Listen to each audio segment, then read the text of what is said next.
వికారాబాద్ జిల్లా కోటపల్లి మండల కేంద్రంలో మెడిస్టార్ హాస్పిటల్ ప్రారంభోత్సవానికి ముఖ్య అతిథిగా హాజరయ్యారు స్పీకర్ గడ్డం ప్రసాద్ కుమార్. మెడిస్టార్ హాస్పిటల్ ని గడ్డం ప్రసాద్ ప్రారంభించారు. Speaker Vikarabad DM and HO Venkataramana హాస్పిటల్లోని పరికరాలను పరిశీలించారు. కార్యక్రమంలో తాండూరు ఎమ్మెల్యే మనోహర్ రెడ్డి పాల్గొన్నారు.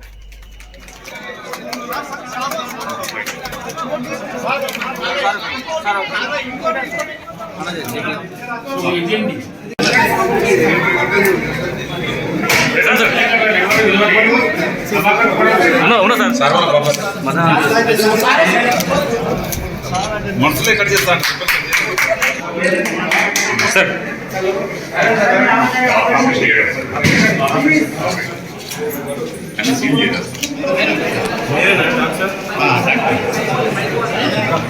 కొద్దిగా ఫిల్టర్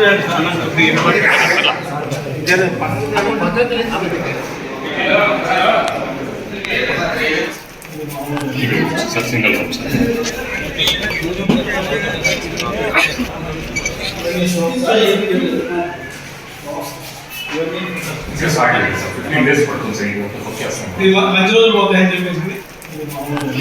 సార్ సింగల్